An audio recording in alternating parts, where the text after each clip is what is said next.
శ్రీ గురుభ్యో నమః. గురు బ్రహ్మ గురు విష్ణు గురుదేవ మహేశ్వర గురు సాక్షాత్ పరబ్రహ్మ తస్మై శ్రీ గురవే నమః. సదాశివసమారంభం వ్యాసశంకర మధ్యమాం అస్మదాచార్య పర్యంతం వందే గురు పరంపరాం. శ్రీ గురుభ్యో నమః. గణాధిపతయే నమః. ఈరోజు అందరూ మహానుభావుల కార్యక్రమంలో శీర్షికలో టిఆర్ మహాలింగం గారి గురించి చెప్పుకుందాం. నాకు తెలిసినంతవరకు నేను చెప్తాను ఇక్కడ గురించి. తిరువిదై మరుదూరు రామస్వామి మహాలింగం నవంబర్ 6 నవంబర్ 1926లో పుట్టి 31 మే 1986లో మరణించారు. కర్ణాటక సంగీత వేణుగాన విద్వాంసుడు. మాలి అని ఆదరించే అందరిచే అభిమానంగా పిలువబడే మహాలింగం వేణునాదంలో కొత్త శైలిని సృష్టించారు. జననం చెప్పాను కదా, నవంబర్ 6, 1926. మూలం తిరువిదై మరుదూర్, తమిళనాడు, భారతదేశంలో. మరణం 1886 31 మే. వయస్సు 59 సంవత్సరాలకి. సంగీతం శైలి కర్ణాటక సంగీతం. వృత్తి కర్ణాటక వాద్య కళాకారుడు. వాయిద్యాలు వేణువు. చెప్పుకున్నాం కదా, 1938 1986 దాకా క్రియాలు. ఆరంభ జీవితం అయితే తమిళనాడు తంజావూరు జిల్లా తిరువిదై మరుదూర్ గ్రామంలో రామస్వామి అయ్యర్, బృహదాంబాళ్ దంపతులకు 1926 నవంబర్ 6వ తేదీన జన్మించాడు. తల్లిదండ్రులు స్థానిక దేవాలయం మహాలింగేశ్వర స్వామి పేరును ఇతనికి పేరు పెట్టారు. ఇతడు తన అక్క దేవకితో కలిసి తన మేనమామ జలర గోపాల అయ్యర్ వద్ద సంగీతం నేర్చుకున్నాడు. ఇతడు తన 5 ఏళ్ల వయసులోనే వేణువులో విరిపోని వర్ణ భైరవ రాగంలో 3 వేర్వేరు గాతుల్లో పాడడం నేర్చేసుకున్నాడు. ఇతడు ఏ పాటనైనా ఒక్కసారి విని వెంటనే దాన్ని వేణువులో పలికించగలిగేవాడు. ఏకసంతగ్రహి. విశేషాలు: ఇతడు కర్ణాటక సంగీతంలో వేణునాథంలో కొత్త శైలిని కనిపెట్టాడు. ఇతనికి ముందు శరభశాస్త్రి శైలి ప్రచారంలో ఉండేది. పల్లెలో సంజీవరావు మొదలైన వారు శరభశాస్త్రి శైలిని బహుళ ప్రచారంలోకి తెచ్చారు. మాలి కనిపెట్టిన శైలిలో గమకాలు, గాత్ర సంగీతానికి అనుకూలంగా వేణువును పలికించడానికి వీలయ్యింది. మాలి శైలిని ప్రచారంలో తెచ్చిన వారిలో Dindigul SP Natarajan, TN Sankaran, N Ramani, BN Suresh, N KC, Prapancham Sitaram, L Sundarachari, BG Srinivasa, SM Madhuranath, Shankarrao, Sundarrao మొదలైన వారు ఉన్నారు. ఇతని శైలి వాద్య పరికరంలో మార్పులకు దారితీసింది. ఇంతకు ముందు కంటే భిన్నంగా వేణువును మందమైన వెదురుతో 8 చిన్న రంధ్రాలతో తయారు చేశారు. ఇతడు తన తొలి ప్రదర్శన 1933 మైలాపూర్ త్యాగరాజ ఆరాధనోత్సవాల్లో తన 7వ ఏట ఇచ్చాడు. ఆ సమయంలో ప్రేక్షకుల్లో ఉన్న 2 సంగీత దిగ్గజాలు పరువురు సుందరయ్యర్, ముసిరి సుబ్రహ్మణ్యయ్యర్ ఇతని ప్రదర్శన చూసి ఎంతో సంతోషించి ఇతడికి శాల్వాలు కప్పి సన్మానించారు. ఇతడు తిరుమకోళ్ళ చోడయ్య, పాసా వెంకటరామయ్య, కుంభకోణం అళగేనంబి పిళ్ళై, తంజావూరు వైద్యనాథ అయ్యర్, పాల్గాడి మణయ్యర్, పళ్ళని సుబ్రహ్మణ్యం పిళ్ళై, చెంబై వైద్యనాథ భాగవతర్ వంటి కళాకారులకు వేణుగాజ్య సహకారాన్ని పురస్కారాలు లభించాయి. 1965లో కేంద్ర సంగీత నాటక అకాడమీ వారి అవార్డు, 1970లో భారత ప్రభుత్వం వారికి ఇతని పద్మశ్రీ అవార్డు, 1986లో భారత ప్రభుత్వం ఇతని పద్మభూషణ్ అవార్డు ప్రకటించింది. కానీ ఇతడు దాన్ని పద్మభూషణ్ తిరస్కరించాడు. శిష్యులు శంకర్రావు. మరణం చెప్పాను కదా. మరణం ఏమిటంటే, ఆయన 1955 ఇతను బెంగళూరు నుండి మకాం మార్చాడు. 1980లో అమెరికా విద్యార్థిని ఎల్లెన్ చాడ్విక్ను వివాహం చేసుకుని 1985 వరకు అమెరికాలో నివసించాడు. 1985లో ఇతడు భారతదేశానికి తిరిగి వచ్చి బెంగళూరులో నివసించసాగాడు. తర్వాత కొద్ది కాలానికే 1986 మే 31న తన 59వ ఏటలో మెదడులో రక్తస్రావం ఆగిపోయి అంటే మరణించాడు. ఇదనమాట. ఈయన అంటే నాకు దీంట్లో చెప్పబోయి నాకు చెప్పిన విషయాలు ఏంటంటే కొన్ని.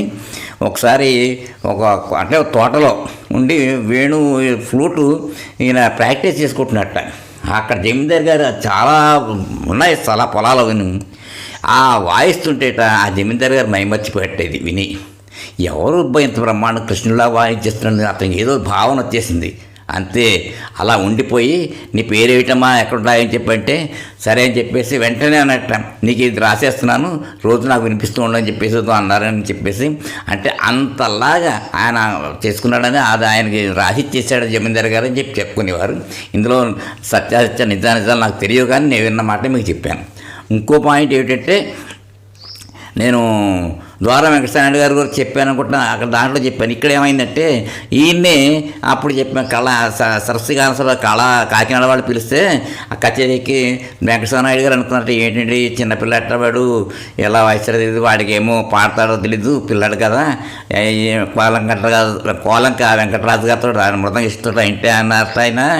ఫోన్లండి ఒకవేళ వస్తే స్టేజ్ మీద కూర్చుని మీ లెవెల్కి వాయిస్తే మీరు మహాలింగంకి వేణుకి తగ్గట్టుగా వాయించినట్టు కచేరీ మహాలింగంలో అవుతుంది, లేకపోతే నాయుడు గారి కచేరీ అవుతుంది. నవ్వుకున్నారు. సరే, కానీ ఆయనేమో అప్పుడు గోలిగాయలు ఆడుకుంటాడు మహాలింగం గారు కచేరీకి ముందర ఫ్లూట్లో తెచ్చుకుని గోళిగాయలు. అలాంటి వాడు స్టేజ్ మీద కూర్చొని విరిబోడిని స్టార్ట్ చేస్తే అర్థాలవరణంలో భైరవిలో చేస్తే రాగంలో చేస్తే 3వ కాలంలో ప్రారంభం చేసేట. అప్పుడు కోలం వెంకటరాజు గారు అన్నట్ట నాయుడు గారు సర్దు కూర్చుని అన్నట్ట. అంటే అలాంటి విశేషాలు సుమా చెప్పడం అంటే మహానుభావుడైన టిఆర్ మహాలింగం గారు. ఇది నాకు ఒక ప్రత్యక్షంగా నేను అనుభవించింది కాదు, ఒకటి చెప్తాను, ఇన్సిడెంట్ ఒకటి చెప్తాను. అది ఏంటంటే నేను సాధారణంగా ఎప్పుడైనా టైం ఉంటే సాధారణంగా రవీంద్రభారతికి వెళ్ళి చూసేవాడిని. ఏదైనా మంచి మంచి ప్రోగ్రామ్స్ అయితే పక్కన జనం విందామా అని చెప్పేసి అన్న కుతూహలం ఉండే పెద్ద పెద్ద వాళ్ళు కదా, టికెట్ పెట్టుకున్నాను. ఇలాగా అప్పుడు 100 రూపాయలు టికెట్ ఆయనకి, రవీంద్రభారతి టికెట్. అయ్యో ఎలాగరా అనుకుని కింద ఎక్కడా కుదరదు, అందుకని పెద్ద పెద్ద వాళ్ళు వస్తారు అక్కడికి. సరే పైన ఎక్కేసాను, పైన బాల్కనీ దాంట్లో ఉండొచ్చులేమో ట్రై చేసేసాను. అతను గేట్ కీపర్ అడిగాడు, అయితే టికెట్ అని. ఏం లేదమ్మా, నా బయటకి కూర్చుని జస్ట్ కొంచెం వినేసి వెళ్తానమ్మా కొంచెం అంటే. ఇంట్రెస్ట్ ఉందా బాగా నీకు? నాకు బాగా ఇంట్రెస్ట్. అయితే నువ్వు ఎవరితో ఏం చెప్పకు, నువ్వు వెళ్ళిపో చివరిలో కూర్చో, మూలలో కూర్చో, ఎవరికి కనపడుకో అని. అలాగే అని చెప్పేసి వెళ్ళిపోయాను. సరే, అయితే ఆయన కచేరీ ప్రారంభమైంది. ద్వారం మంగతాయర్ గారు అంటే నాయుడు గారికి అమ్మాయి, వాళ్ళు వైలిన్ అనమాట. చప్పగా ఉంది కచేరీ. ఎప్పుడు దాకా సుమారు 9 గంటల దాకా, అలాగే 9:30. అదే ఫ్లాస్క్లో పట్టుకుంటే మంచినీళ్ళు అనుకుంటే మంచినీళ్ళు కాదు అది, ఆయన ఎలవడు అనమాట తాగడానికి, అలవాటు అయిపోయాడు. అందుకోసమే అలాగే వాయిస్తూ కూర్చున్నాడు. సరే ఇంక నేను ఇంక అనుకున్నాచి బోరు కొట్టి ఏదో బాగా అనుకుని మహాలింగం గారి పేరు పెద్దగానే ఉంది కానీ ఏదో చప్పగా అనిపించింది అన్నమాట. నేను ఇంకా నాకు సనతలలో ఉండి వెళ్ళిపోవాలి కాబట్టి బస్సు పట్టుకుని వెళ్ళిపోయాను, బయటికి వెళ్ళిపోయాను. ఆ తర్వాత మా పిన్ని గారి హస్బెండ్ పోయారు, ఆయన కూడాను, వేదుల కామేశ్వరరావు గారు. ఆయన తర్వాత చెప్పారు, ఇలా శ్రీనివాస్ నేను విన్నాను అంటే. నేను వచ్చానండి కచేరీకి, భర్త బాగలేదండి అంటే. అక్కడే వచ్చిందయ్యా టర్నింగ్ పాయింట్, నీకు అర్థం కాలేదు. అంటే బ్రేక్ వచ్చేదాకా ఏమైందంటే అలాగే చేశాడు ఆయన. తర్వాత ఏం చేశారు, ఆయన మళ్ళీ తాగడం కూర్చున్న తర్వాత స్టేజ్ మీదకి వచ్చిన తర్వాత అండి ఓ పిల్లని రమ్మన్నట్ట. ఓ పిల్లాడు వచ్చాట. వచ్చిన తర్వాత వాడిని ఏం చేయలేదు, ఫ్లూట్ పెట్టి కొట్టాడు. వాడు అమ్మా అంటే వాడు ఏదో ఏడ్చుకుంటూ కిందకెళ్ళిపోయాడు. వాళ్ళు వెళ్ళిపోయిన తర్వాత అండి జనాలు చూస్తుండగా వాళ్ళు అలాగే వాయించేసేట ఫ్లూట్ మీద, అలా ఏడ్చేస్తూ చప్పట్లో చేస్తాం. ఇంకా అక్కడి నుంచి పీకెళ్ళిపోయిందండి ప్రోగ్రాం. అంటే ఏకసంతగ్రాహి అని చెప్పడానికి ఎలా అంటే అలా చేస్తాడు. దానికి ఫ్లూట్లో ఆ ఏడుపునంతల్లా అక్కడే మళ్ళీ ఇంకో రిహార్సల్ ఏ నొటేషన్ ఎలా మైండ్లో పెట్టున్నారు ఆ స్వామివారు అంటే ఊరకురారు మహాత్ములు అంటే వీళ్ళందరూ కూడా మహానుభావులు, కారణజన్ములు. అలాంటి వాళ్ళని తలుచుకుంటేనే మనకు జనం ధన్యం అయిపోతుంది. సంగీతం ప్రాక్టీస్ కూడా మనం ఎందుకంటే అలాంటి వాళ్ళని పెట్టుకుని చేసుకోవాలి. ఇది చెప్పదలుచుకున్నాను. ఇక్కడ దీంతో ఈ ఎపిసోడ్ ఇక్కడ విరామం ఇద్దామని చెప్పి అనుకుంటున్నాను. స్వస్తి.